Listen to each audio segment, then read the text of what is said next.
മേടം രാശിയിലെ അശ്വതി, ഭരണി, കാർത്തികയുടെ ആദ്യത്തെ കാൽഭാഗം നക്ഷത്രങ്ങളിൽ ജനിച്ച 61 വയസ്സ് മുതൽ പ്രായമുള്ളവരുടെ മാർച്ച് 29, 2025 ആരംഭിച്ച ഏഴരാണ്ട ശനിക്കാലത്തെ അനുഭവങ്ങളെക്കുറിച്ചുള്ള വിശകലനമാണിത്. 61 മുതൽ വാർദ്ധക്യത്തിലേക്കുള്ള തുടക്കമാണെന്ന് നമുക്കെല്ലാം അറിയാമല്ലോ.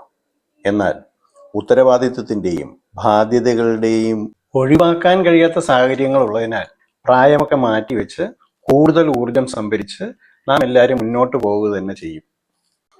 ഈ പ്രായത്തിൽ കൂടുതൽ പേരും ജീവിതത്തിൽ ഒരു സെറ്റിൽഡ് പൊസിഷനിൽ എത്തിപ്പെട്ടവരാകും. ജീവിതത്തിൽ പ്രധാന മൈൽ സ്റ്റോൺസ് ആയ വിദ്യാഭ്യാസം, ജോലി, തൊഴില്, വീട്, വിവാഹം, വാഹനം, പേരക്കുട്ടികൾ എന്നിങ്ങനെയുള്ള കാര്യങ്ങളിലെ നേട്ടങ്ങളിൽ എസ്റ്റാബ്ലിഷ്ഡ് ആയിട്ടുള്ളവരാകും കൂടുതൽ പേരും. എന്നാൽ ഈ ബെഞ്ച് മാർക്കുകളിൽ ചിലത് സ്വയം നേടാൻ കഴിയാത്തവരും ഉണ്ടാകാം. അതായത് സ്വന്തം പേരിലെ വീട്, വാഹനം എന്നിവ കൈവരിക്കാൻ കഴിയാതെ പോയവർ. എല്ലാ പേർക്കും ഇനിയുള്ള ഏഴരാണ്ട ശനിയുടെ അവസ്ഥകൾ അനലൈസ് ചെയ്യുമ്പോൾ കഴിഞ്ഞ കാലങ്ങളിൽ നിങ്ങളുടെ ജീവിതത്തിൽ ശനി നിങ്ങൾക്ക് നൽകിയ ഗുണങ്ങളെ നിങ്ങൾ എങ്ങനെ വിനിയോഗിച്ചു എന്നതിൻ്റെ കണക്കെടുപ്പ് കൂടിയാകും ഈ ഏഴരാണ്ട ശനിക്കാലം.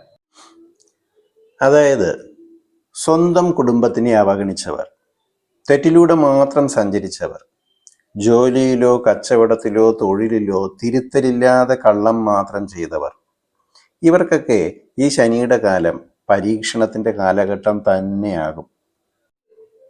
ജീവിതത്തെ ഒരു സർവീസായി കണക്കാക്കി പണിയെടുത്തവർക്ക് ഈ 7.5 വർഷക്കാലം വീണ്ടും മേൽഗതി ലഭിക്കും. രാഷ്ട്രീയക്കാർ, വ്യവസായികൾ, കച്ചവടക്കാർ, ഉദ്യോഗസ്ഥർ, കലാകാരന്മാർ എന്നിങ്ങനെ സ്വാഭാവികമായും ഈ ഏജ് ഗ്രൂപ്പിൽപ്പെട്ടവരുടെ ലൈഫ് എക്സ്പീരിയൻസ് അവർക്ക് കൂടുതൽ പാഠങ്ങൾ നൽകിയിട്ടുള്ളത് കൊണ്ട് തീരുമാനങ്ങൾ വളരെ സൂക്ഷിച്ചായിരിക്കും കൈകാര്യം ചെയ്യുക. മുൻകാല സാമ്പത്തിക ബാധ്യതകളും ആരോഗ്യവും പ്രധാന പ്രശ്നങ്ങളായിരിക്കും. പുതിയ ഉത്തരവാദിത്വങ്ങൾ ഏറ്റെടുക്കാൻ വിമുഖത ഉള്ളതുകൊണ്ട് സ്വയം ശാന്തശീലരാകുകയും ചെയ്യും. ഈ കാലത്ത് മേജർ ഡെബ്റ്റ്സ് അഥവാ കടങ്ങളൊന്നും എടുക്കാൻ പാടില്ല. സ്വയം കരിയർ ചേഞ്ചിന് ശ്രമിക്കരുത്. സംഭവിച്ചാൽ ഉപേക്ഷിക്കുകയും അരുത്. ഹൈ റിസ്ക് ഉള്ള സംരംഭങ്ങളിൽ ഇൻവെസ്റ്റ് ചെയ്യരുത്. ഇതിനു മുമ്പ് ഏഴരാണ്ട ശനി മേടം രാശിയിൽ പ്രഭാവം ഉണ്ടാക്കിയ പീരിയഡുകൾ ഇതാണ്: ജൂൺ 1, 1995 മുതൽ ഏപ്രിൽ 17, 1998 വരെ ശനി മീനം രാശിയിലായിരുന്നു. ഏപ്രിൽ 17, 1998 മുതൽ ജൂൺ 6, 2000 വരെ ശനി മേടം രാശിയിലായിരുന്നു. ജൂൺ 6, 2000 മുതൽ ജൂലൈ 22, 2002 വരെ ശനി ഇടവം രാശിയിലുമായിരുന്നു. ഈ കാലയളവിൽ നിങ്ങൾക്ക് സംഭവിച്ചിട്ടുള്ള ബുദ്ധിമുട്ടുകൾ എന്തൊക്കെയാണെന്ന് നിങ്ങൾ തന്നെ ഒരു കുറിപ്പ് തയ്യാറാക്കുക. വിദ്യാഭ്യാസം, തൊഴിൽ, കച്ചവടം, സാമ്പത്തികം, കുടുംബം, വാഹനം, ഗൃഹം എന്നിങ്ങനെയുള്ള മേഖലകളിലാണ് പ്രധാനപ്പെട്ട കുറിപ്പുകൾ തയ്യാറാക്കേണ്ടത്. നിങ്ങൾക്ക് തന്നെ നിങ്ങളുടെ എക്സ്പീരിയൻസിൻ്റെ ഒരു ബ്ലൂ പ്രിന്റ് കിട്ടും. ഒരുപക്ഷെ അന്ന് അനുഭവിച്ച പല പ്രശ്നങ്ങളുടെയും കാരണക്കാരൻ നിങ്ങൾ തന്നെയാണെന്നുള്ളൊരു തിരിച്ചറിവ് നിങ്ങൾക്കുണ്ടാകുകയും ചെയ്യും. ആ അനുഭവങ്ങൾ റിപ്പീറ്റ് ചെയ്യപ്പെടില്ല. കാരണം ശനി ഒരിക്കൽ പഠിപ്പിച്ചത് വീണ്ടും പഠിപ്പിക്കില്ല. ജീവിതത്തിൽ ശനിയുടെ 3ാം വരവ് സെറ്റിംഗ് സാറ്റേണിൻ്റെ കാലമാണ്. അതായത് അസ്തമിക്കുന്ന ശനി. ആ പേരിൽ നിന്ന് തന്നെ നമ്മൾ ആ അവസ്ഥയെ വായിച്ചെടുക്കണം. ആദ്യം നമ്മൾ മനസ്സിലാക്കേണ്ടത് എന്താ വെച്ച് കഴിഞ്ഞാല്, ശനി ഒരു സ്ഥലത്ത് നിന്നും രാശിചക്രത്തിൽ കൂടെ കറങ്ങി തിരിച്ച് അതേ പൊസിഷനിൽ എത്താൻ 30 കൊല്ലമാണ് എടുക്കുന്നത്. ആ 30 കൊല്ലത്ത് ശനി നമ്മുടെ ജന്മരാശിയിൽ നിന്ന് പല സ്ഥാനങ്ങളിൽ കൂടെയാണ് കടന്നു പോകുന്നത്. അപ്പൊ ഒരു രാശി കടക്കാൻ 2.5 വർഷം എടുക്കുന്ന ശനി, ആ ശനി ഈ 12 രാശി കടന്ന് വീണ്ടും പഴയതുപോലെ വന്ന് എത്തുന്ന സ്ഥലമാണ് ഈ ജന്മരാശി എന്ന് പറയുന്നത്. ജന്മരാശിയിൽ തുടങ്ങിയാൽ വീണ്ടും ജന്മരാശിയിൽ എത്താൻ 30 കൊല്ലം എടുക്കും. അപ്പൊ ജന്മരാശി 1 എന്ന് പറഞ്ഞ് തുടങ്ങിയാൽ 12ാമത്തെ രാശിയില് ശനി എത്തുമ്പോഴാണ് ഏഴാണ്ട് ശനി തുടങ്ങുന്നത്. ആ 12ാം പൊസിഷൻ എന്ന് പറയുന്നത് ഇപ്പൊ നമ്മുടെ അശ്വതി ഭരണി കാർത്തിക എന്നുള്ള ആ മേടക്കൂറുകാർക്ക് ഇപ്പൊ ശരിക്കും ഏഴാണ്ട് ശനി 2025 മാർച്ചിൽ തുടങ്ങിയിട്ടുണ്ട്. മാർച്ച് 29 തുടങ്ങി. മാർച്ച് 29 2025 സ്റ്റാർട്ട് ആയിട്ടുണ്ട്. അപ്പൊ ഇത് 12ലേക്ക് കടക്കുമ്പോ തന്നെ പല സൂചനകൾ തന്നുകൊണ്ടാണ് അത് വരുന്നത്. അപ്പൊ ഒന്നും നമുക്കിപ്പോ അറിയേണ്ട വിഷയങ്ങൾ എന്ന് പറഞ്ഞു കഴിഞ്ഞാൽ 61 വയസ്സ് കഴിഞ്ഞ ആൾക്കാരുടെ ഇനിയുള്ള കാലം എന്ന് പറയുന്നത് ശനി ഇവർക്ക് കഴിഞ്ഞ 30 കൊല്ലത്തിന് മുമ്പ് ഒരു ഇതേ പൊസിഷനിലുണ്ടായിരുന്നു. അതിന് തൊട്ട് മുമ്പ് 30 കൊല്ലത്തിന് മുമ്പ് ഈ പൊസിഷനിലുണ്ടായിരുന്നു. 3ാമത്തെ ശനി എന്ന് പറയുന്നത് ആ ഒരു നമ്മുടെ ഒരു എൻഡ് പോയിന്റ്, ഏകദേശം ഒരു എൻഡ് പോയിന്റ് ആണ് സൂചന തരുന്നത്. അങ്ങനെ വരുമ്പോ ഈ 12ൽ കിടക്കുന്ന ശനി എന്താണോ നമുക്ക് രോഗം, എന്താണ് ഏത് ഇതാണ് നമുക്ക് ബുദ്ധിമുട്ട് തരുന്നതെന്നുള്ള സൂചനകൾ 12ൽ എത്തുമ്പോ അത് തന്നു തുടങ്ങും. അപ്പൊ നമുക്ക് നേരത്തെ ഒരു ഷുഗർ പേഷ്യന്റ് ആണ് ഒരാളെന്ന് വിചാരിക്കാം. അയാളുടെ ഷുഗർ കഴിഞ്ഞ മാർച്ചിന് മുമ്പ് വരെ ഒരു കൺട്രോൾ ആയിട്ട് പോയിക്കൊണ്ടിരിക്കുന്ന ആൾക്ക് മാർച്ച് 29 ശേഷം ഈ ഷുഗറിന്റെ അളവ് ഒരു അബ്നോർമൽ ആയിട്ട് വേരിയേഷൻ കാണിക്കും. അപ്പൊ അദ്ദേഹത്തിന് ഇപ്പൊ കഴിച്ചുകൊണ്ടിരിക്കുന്ന മരുന്നോ അല്ലെങ്കിൽ ഇൻസുലിനോ അത് അളവ് കൂട്ടേണ്ടി വരിക, അല്ലെങ്കിൽ അദ്ദേഹം അത്രയും കാലം കാണിച്ചുകൊണ്ടിരിക്കുന്ന ഡോക്ടറെ അദ്ദേഹം തന്നെ തീരുമാനിച്ച് മാറ്റം വരുത്തുക. ഇതുപോലെ എന്തെങ്കിലും ഒരു സൂചന തന്നുകൊണ്ടായിരിക്കും മാർച്ചിന് ശേഷമുള്ള ആ ഒരു കാലഘട്ടം തുടങ്ങുന്നത്. അപ്പൊ പൊതുവെ ഇപ്പൊ 61 വയസ്സിൽ നിൽക്കുന്ന ആളും ഒരു 80 വയസ്സ് കഴിഞ്ഞ് നിൽക്കുന്ന ആൾക്കും ശനി ഒരേപോലെ ഇത് കൊടുക്കണമെന്ന് നിർബന്ധമില്ല. അപ്പോ നമ്മുടെ ശരിക്കും ഗ്രഹനില എടുക്കുമ്പോ ആണ് കുറച്ചുകൂടെ വ്യക്തമാകുന്നത്. ഇപ്പൊ ഉദാഹരണത്തിന് പറഞ്ഞു കഴിഞ്ഞാല് നമ്മുടെ അശ്വതി നക്ഷത്രം അല്ലെങ്കിൽ ഭരണി നക്ഷത്രം, ഈ രണ്ടും പൂർണ്ണമായിട്ടും മേടക്കൂറിലുള്ള ആൾക്കാരാണ്. കാർത്തികയുടെ 1/4 ഭാഗം മാത്രമേ വരുന്നുള്ളൂ, ബാക്കി 3/4 ഭാഗവും ഇടവക്കൂറിലേക്ക് പോവാണ്. അപ്പോ ഈ അശ്വതിയും ഭരണിയും പൂർണ്ണമായിട്ടും മേടക്കൂറിലായതുകൊണ്ട് അവർക്ക് 12ലെ ശനിയിൽ എങ്ങനെയാണ് റിഫ്ലക്ട് ചെയ്യുന്നതെന്നുള്ളത് അവരുടെ ഗ്രഹനില കൂടെ നമുക്ക് കണക്കിലെടുക്കേണ്ടി വരും. നമ്മൾ ഇവിടെ പൊതുവായ ഒരു വിചാരമാണ് അതിൽ നടത്താൻ ഉദ്ദേശിക്കുന്നത്. അപ്പോൾ ഓരോരുത്തരുടെയും ഇൻഡിവിജ്വലായിട്ടുള്ള കാര്യങ്ങളിലേക്ക് നമുക്ക് എന്തായിരുന്നാലും കടന്നു ചെല്ലാൻ പറ്റത്തില്ല. അപ്പോൾ എത്രത്തോളം നമുക്ക് ഈ പൊതുവായ കാര്യങ്ങൾ, ജനറലായിട്ടുള്ള കാര്യങ്ങൾ ഈ ജാതകരെ എങ്ങനെ ബാധിക്കാൻ സാധ്യതയുണ്ട്, അതിൽ ഈ കഴിഞ്ഞ ഒരു പീരീഡ് ഉണ്ടല്ലോ, കഴിഞ്ഞ 7 ശനി വന്ന സമയങ്ങളിൽ അവർ അനുഭവിച്ചിരുന്ന ബുദ്ധിമുട്ടുകളെ അവർക്ക് കണ്ടുപിടിക്കാൻ കഴിയുകയാണെങ്കിൽ അത് വീണ്ടും റിപ്പീറ്റ് ചെയ്യാൻ സാധ്യതയുണ്ടോ? കഴിഞ്ഞ 7 ശനി പറയാം. നമ്മള് ശനിയെ കുറിച്ച് ഒരു കാര്യം മനസ്സിലാക്കേണ്ടത്, ശനി നമ്മുടെ 2ാമത്തെ ശനി എന്ന് പറയുന്നത് ഏകദേശം ഒരു കുടുംബസ്ഥനായി കഴിഞ്ഞിട്ടുള്ള ഒരു ശനിയാണ്. അവിടെയാണ് ശരിക്കും ശനിയുടെ ആ ഉഗ്ര താണ്ഡവം എന്ന് പറയുന്നത് അവിടെയാണ്. നമുക്ക് 2ാമത്തെ 7 ശനിയിൽ ജന്മശനി അല്ലെങ്കിൽ ജന്മശനിയിലാണ് ഇത് കൂടുതൽ പവർഫുൾ ആയിട്ട് മാറുന്നത്. ശനി ഒരു പാഠം പഠിപ്പിച്ചു കഴിഞ്ഞാല് അതേ പാഠം ഒരിക്കലും റിപ്പീറ്റ് ചെയ്യാറില്ല. അപ്പൊ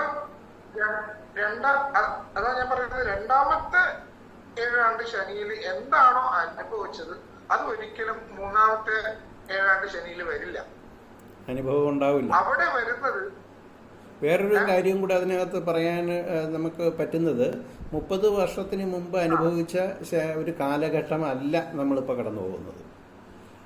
അന്നത്തെ ബുദ്ധിമുട്ടുകളിൽ നിന്നും വിരുദ്ധമായിട്ടുള്ള അല്ലെങ്കിൽ കുറേ കൂടെ മാറിയ ഒരു സാഹചര്യത്തിലാണ് നമ്മളിപ്പോൾ നിലനിൽക്കുന്നത്.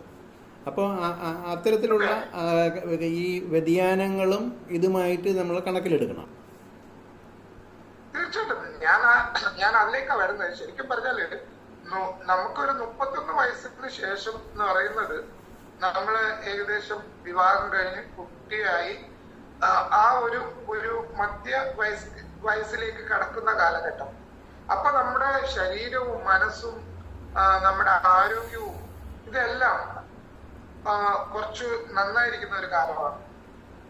ആ കാലഘട്ടത്തില് ശരിക്കും പറഞ്ഞു കഴിഞ്ഞാല് അവൻ രോഗം കൊണ്ടാണോ ബുദ്ധിമുട്ടുന്നത് അതോ കുടുംബത്തിലെ പ്രശ്നം കൊണ്ടാണോ ബുദ്ധിമുട്ടുന്നത് എന്ന് പറയണമെങ്കിൽ ഒരു പൊതുവായ ഇതിൽ പറയുകയാണെങ്കിൽ ഇതിലെല്ലാത്തിലും പെടും. അപ്പൊ നമുക്ക് പർട്ടിക്കുലറൈസ് ചെയ്ത് പറയണമെന്ന് ഉള്ളത് കൊണ്ടാണ് ഞാൻ അത് ഗ്രഹനില ചെക്ക് ചെയ്യണമെന്ന് പറഞ്ഞത്.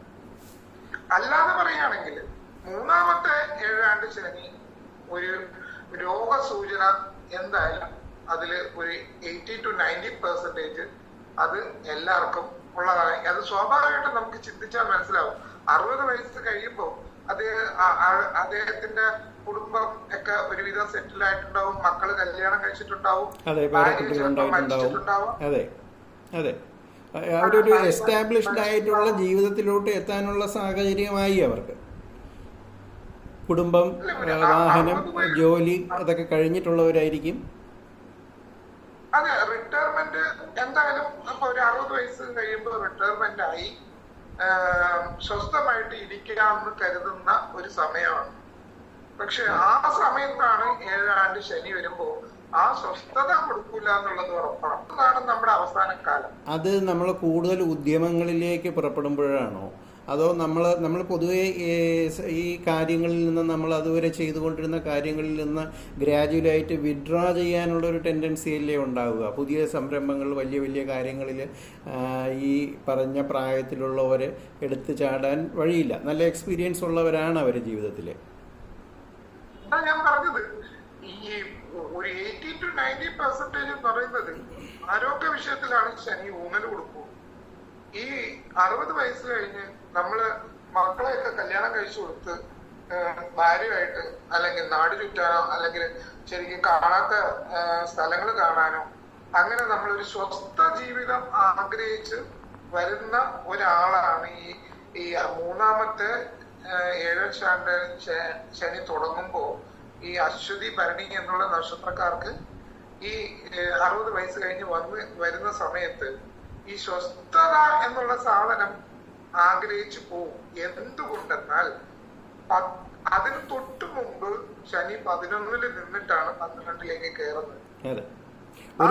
ഈ പലരും അതിനിടയിൽ പിന്നെ മറന്നു പോകാതിരിക്കാനാണ് ഇടയിൽ ഞാൻ തടസ്സപ്പെടുത്തുന്നത്.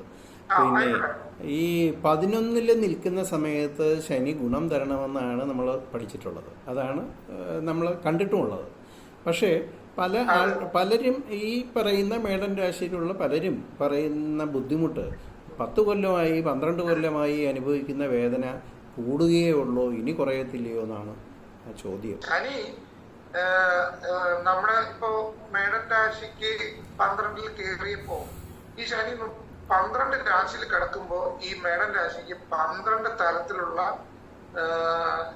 ഒരു സുഖവും ദുഃഖവും കൊടുക്കുന്ന ഒരു രീതിയുണ്ട്. മേടൻ രാശിയിലുള്ള ആൾക്ക് മീനൻ രാശിയിൽ കയറുമ്പോ 12-ല് ശനി കയറിയാൽ 12-ൽ നിന്ന് 2.5 വർഷം, ജന്മരാശിയിൽ വരുമ്പോ 2.5 വർഷം, അത് കഴിഞ്ഞ് ഇടവത്തിലേക്ക് പോകുമ്പോ 2.5 വർഷം. ഇതാണ് 7.5 വർഷം. ഈ ഏഴാണ്ട് ശനി എന്ന് പറയുന്നത് പൊതുവെ മോശമായിരിക്കും. ആ 3 വർഷം കഴിഞ്ഞ് വീണ്ടും ശനി 3ാമത്തെ ജന്മരാശിയിൽ നിന്ന് 3ാമത്തെ എന്ന് പറയുമ്പോ മിഥുനൻ രാശിയിൽ ഏഴാണ്ട് ശനി 3-ലേക്ക് വരുമ്പോ ആണ് ശനി എത്രത്തോളം കഷ്ടപ്പെടുത്തി അത്രത്തോളം നമ്മളെ സൂചിപ്പിക്കുന്ന രീതിയിൽ കൊണ്ടെത്തിക്കോളും എന്ന് പറഞ്ഞാൽ ശരിക്കും ശനി 12 പൊസിഷനില് 3 പൊസിഷനിൽ മാത്രമേ ശനി നമ്മളെ സഹായിക്കുള്ളൂ. അതായത് 3, 3, 6, 6, 11. 11. 9 ന്യൂട്രലാണ് അതെ. സഹായിക്കണമെന്നില്ല. പക്ഷെ 3 സഹായിക്കുന്ന രീതി വേറെ, 6 സഹായിക്കുന്ന രീതി വേറെ, 11 ഈ സഹായിക്കുന്ന രീതി വേറെ. 11 വരുമ്പോ ശനി നമ്മുടെ സർവാഭിലാഷം ചെയ്തു തരിക എന്നുള്ളതാണ് ശനിയുടെ കടമ. എന്ന് വെച്ചാൽ നമ്മൾ എന്താണോ വേണ്ടത് എന്ന് ശനി നമ്മളോട് ചോദിച്ചു തരുന്ന ഒരു കാലം. പക്ഷെ ആ കാലം നമ്മളിലേക്ക് അനുഭവങ്ങൾ കൊണ്ട് എത്തിക്കണമെങ്കിൽ വ്യാഴത്തിന്റെ പൊസിഷൻ നോക്കിയേ പറ്റും, ദശാകാലം നോക്കിയേ പറ്റും. ദശാകാലത്ത് ഈ ദശാനാഥനും അപഘാതനാഥനും കൂടി ബദ്ധശത്രുക്കളാണെങ്കിൽ ഇതിലൂടെ ശനിക്ക് ഒന്നും ചെയ്താൽ തന്നെ നമ്മളിൽ വന്നെത്തില്ല. അതൊരു കാര്യം. വ്യാഴം നല്ല പൊസിഷനിൽ അല്ലെങ്കിൽ ശനി തരണമെന്ന് വിചാരിച്ചാൽ അത് നമ്മളിൽ വന്ന് ചേരില്ല.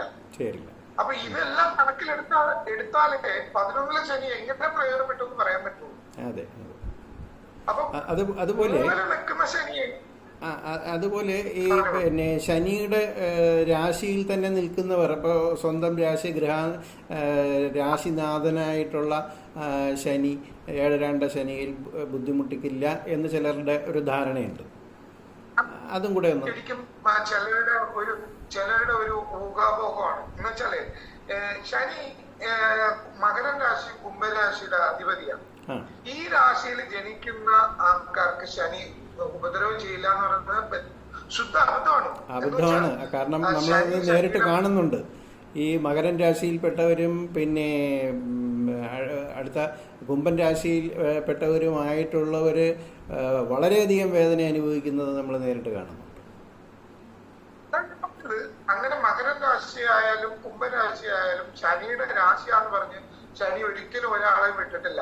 ഇല്ല, ശനി അങ്ങനെ ഒരു ആർക്കും ഒരു റെക്കമെൻഡേഷനോ അല്ലെങ്കിൽ ആരുമായിട്ട് ശനിയുമായിട്ടൊരു ഒബ്ലിഗേഷൻ, ശനിക്ക് ആരുമായിട്ടൊരു ഒബ്ലിഗേഷൻ ഇല്ല. ആരുമായിട്ടൊരു രണ്ടാമത് നമ്മൾ കഥയിട്ടില്ല, ദേവാദിദേവനായിട്ടുള്ള മഹാദേവനെ പോലും പരീക്ഷിച്ചാണ് ശനി. അപ്പോ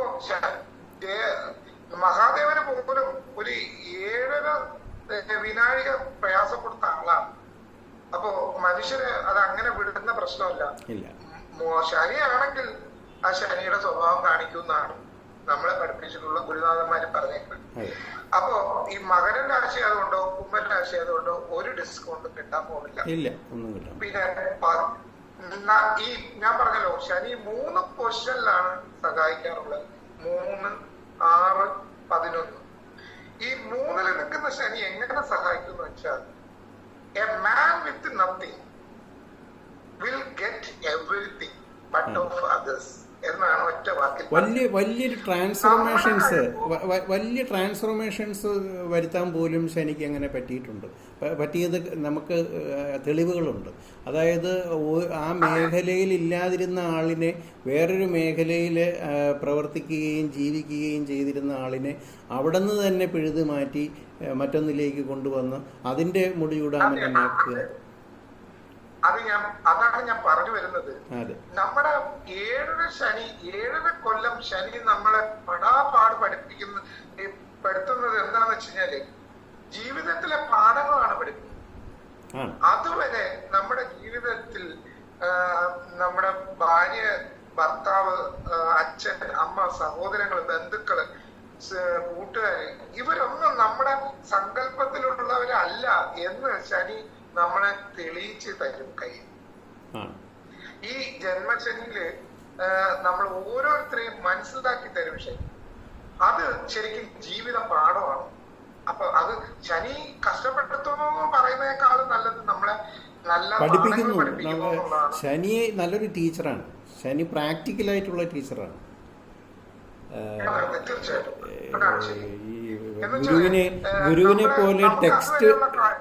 ഗുരുവിനെ പോലെ വേടനെ പോലെ ടെക്സ്റ്റ് പഠിപ്പിക്കുന്ന, വേദം പഠിപ്പിക്കുന്നതല്ല. നിങ്ങൾ ഏത് മേഖലയിൽ എവിടെ വർത്തമാനകാലത്ത് ജീവിച്ചിരിക്കുന്നോ അവിടുത്തെ പ്രാക്ടിക്കൽ സ്റ്റഡിയാണ് ശനി നമുക്ക് തരുന്നത്. അതാണ് ശനി എന്ന് വെച്ചാല് ശനി കഷ്ടപ്പാടിൽ തന്നത് കൂടി നമ്മളെ നല്ല പാഠങ്ങൾ പഠിപ്പിക്കും.